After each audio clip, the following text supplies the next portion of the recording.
انسان کی کہانی روداد سفر 10واں حصہ چوکنڈی قبرستان۔ اگلے دن ہماری شوٹ چوکنڈی کے تاریخی قبرستان میں تھی۔ ویسے تو یہ شوٹ مکلی کے اس قبرستان میں ہونی تھی جو دنیا کے سب سے بڑے قبرستانوں میں سے ایک ہے اور 10 کلومیٹر کے وسیع رقبے پر پھیلا ہے، مگر وہاں شوٹنگ کے لیے بڑی رشوت دینی ضروری تھی۔ چنانچہ احمد صاحب نے فیصلہ کیا کہ چوکنڈی کے قبرستان میں شوٹ کر لی جائے، جہاں مکلی کی طرز پر ہی مقبرے بنے ہوئے ہیں اور قدامت کے لحاظ سے بھی زمانہ وہی ہے، یعنی آج سے 300-400 برس پرانا۔ یہ جوکھیو قبیلے کا قبرستان ہے، گرچہ دیگر لوگ بھی یہاں مدفون ہیں۔ میں صبح سویرے ہی رضوان بھائی کے ہمراہ قبرستان پہنچ گیا۔ میں اس سے قبل چوکنڈی قبرستان نہیں آیا تھا، البتہ مکلی جا چکا تھا۔ یہاں بہت سی قبریں عام طرز پر تھیں، لیکن یہاں کی وجہ شہرت وہ قبریں اور مزار تھے جنہیں بڑی خوبصورتی، محنت اور نفاست سے تعمیر کیا گیا تھا۔ ہر قبر بڑے سے تابوت کی شکل میں زمین سے بلند ہوتی، پھر اس پر اگلا تابوت نما سٹرکچر اور پھر اس پر اگلا سٹرکچر بنا تھا۔ ہر تابوت پر بنے ہوئے ڈیزائن باریک جالیوں جیسے تھے، جن میں دیگر خوبصورت ڈیزائن بھی بنے تھے۔ اس جمالیاتی طرز تعمیر کی بنا پر قبروں کا تاثر قبروں کا نہیں رہا تھا، بلکہ آرٹ نمونوں کا زیادہ بن گیا تھا۔ چنانچہ یہاں آ کر قبرستان کا وہ مخصوص ماحول محسوس نہیں ہوتا تھا جو عام طور پر قبرستانوں کے ساتھ خاص ہوتا ہے۔ یہ تو مجھے اندازہ نہیں کہ سندھ میں اس طرح کی قبریں بنانے کا کیا پس منظر ہے، مگر تاریخ میں عالی شان مقبروں کا پہلا تصور مصر میں ملتا ہے، جہاں فرعین کو احرام مصر میں دفن کیا جاتا تھا۔ ان احرام میں ان کے جسموں کو مسالہ لگا کر محفوظ کیا جاتا اور ساتھ میں سونا، چاندی، زیورات، لباس بھی ان کے ساتھ دفن کر دیے جاتے تھے۔ ان کا تصور یہ تھا کہ یہ لوگ جب زندہ ہو کر جی اٹھیں گے تو انہیں ان چیزوں کی ضرورت پڑے گی۔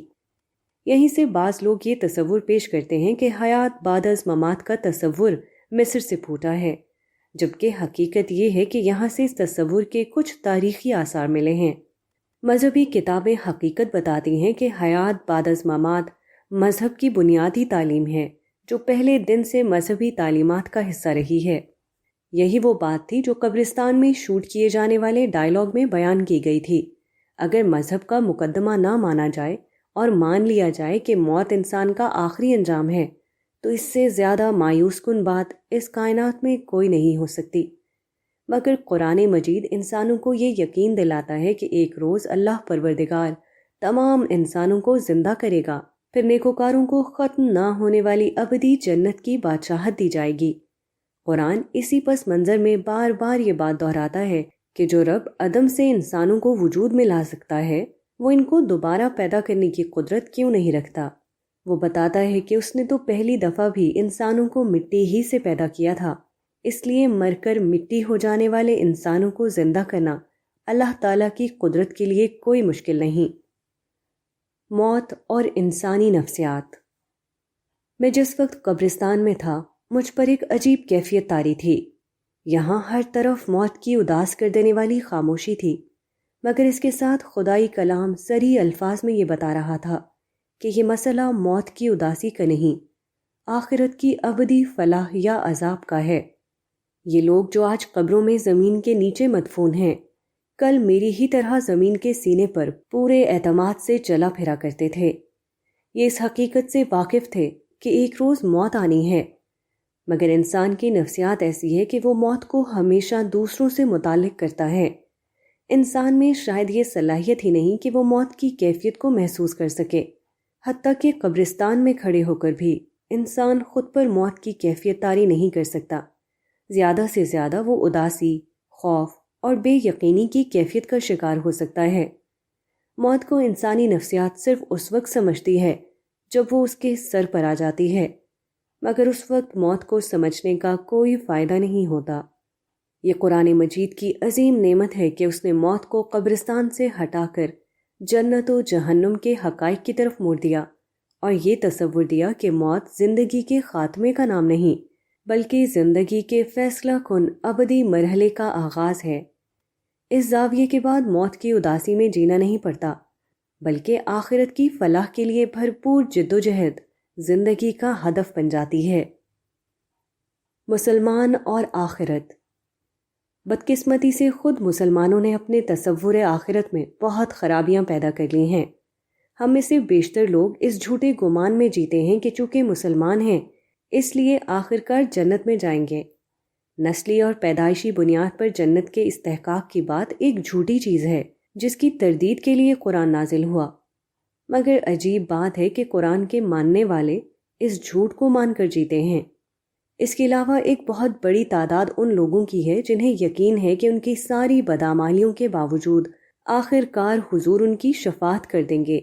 لوگ یہ نہیں سوچتے کہ حضور کی پوری تعلیم قرآن مجید میں محفوظ ہے، اور وہاں ایک جگہ بھی کسی کو یہ امید نہیں دلائی گئی کہ تم ایمان و اعمال صالح سے بے نیاز ہو جاؤ اور اللہ کے پیغمبر تمہاری شفاعت کرا دیں گے۔ وہاں ہر جگہ یہ یقین دہانی ہے کہ ایمان و عمل صالح کو اختیار کرو، جنت تمہیں دے دی جائے گی۔ مگر ایسے سارے تصورات کو ماننے کا نتیجہ یہ نکلتا ہے کہ لوگ غفلت کی زندگی گزارتے ہیں اور آخرکار جھوٹی امیدوں کے ساتھ مر جاتے ہیں۔ موت کے دن جب وہ اٹھائے جائیں گے تو پھر خدا کی طرف سے ان کے ساتھ وہ معاملہ کیا جائے گا جس کی ان کو کوئی توقع نہیں ہوگی۔ سورہ زمر آیت 47۔ ایسے میں یہ ہماری بنیادی ذمہ داری ہے کہ لوگوں کو قرآن مجید کی بات بے کم و کاست پہنچائیں اور اس راہ میں کسی ملامت کرنے والے کی ملامت کی پرواہ نہ کریں، کیونکہ ایک شخص بھی قرآن مجید کا مطلوب انسان بن کر جنت کا حقدار بن گیا اور خدا کی گرفت سے بچ گیا تو اس سے بڑی خدمت کوئی اور نہیں ہو سکتی۔ اللہ کا مال اللہ کے حوالے۔ ڈائلاگ کے بعد احمد صاحب نے انسان کی کہانی کی ویب سائٹ کے لیے میرا ایک انٹرویو ریکارڈ کیا۔ اس کا مقصد یہ تھا کہ ڈاکیومنٹری کے نشر ہونے سے قبل لوگوں کو اس کے آنے کی اطلاع دی جائے اور وقفے وقفے سے بیہائنڈ دا سین، یعنی شوٹ میں اصل میں کیا ہو رہا تھا، اس نوعیت کی چیزیں لوگوں کو دکھائی جائیں۔ انٹرویو کے بعد ٹائم لیپس کا ایک منظر شوٹ کیا گیا جس میں کیمرے کو ایک مقبرے کے پس منظر میں رکھ کر آسمان سے گزرتے بادلوں کی فلم بندی کی گئی۔ 5-10 منٹ کی اس ریکارڈنگ کی رفتار بڑھا کر جب اسے چند سیکنڈ میں دکھایا جاتا ہے تو دیکھنے میں بھی بہت خوبصورت لگتا ہے اور وقت گزرنے کا تاثر بھی ناظرین کو دیا جاتا ہے۔ یہاں کی شوٹ سے فارغ ہو کر ٹیم بی رول بنانے کے لیے ابراہیم حیدری روانہ ہو گئی۔ میرا وہاں چونکہ کوئی سین نہیں تھا اس لیے میں رضوان بھائی کے ساتھ واپس گھر کی طرف روانہ ہو گیا۔ انہوں نے راستے میں یہ بہت دلچسپ مگر عبرتناک بات بتائی کہ ہمارا فکسر جس نے کراچی کے شوٹ کے سارے معاملات طے کیے تھے اپنی جماعت کا ایک ٹارگٹ کلر تھا۔ ان کو جب حکم ملتا کہ اللہ کا مال اللہ کے حوالے کر دو تو یہ بے دریغ ٹارگٹ کو قتل کر دیتا۔ پھر ایک روز اسے ایجنسیوں نے اٹھا لیا اور ایسا بھیانک تشدد کیا کہ اس کی زندگی کے آثار ختم ہو گئے اور پھر اسے مردہ سمجھ کر سڑک پر پھینک دیا۔ زندگی تھی تو لوگوں نے اسے ہسپتال پہنچا دیا اور یہ بچ گیا۔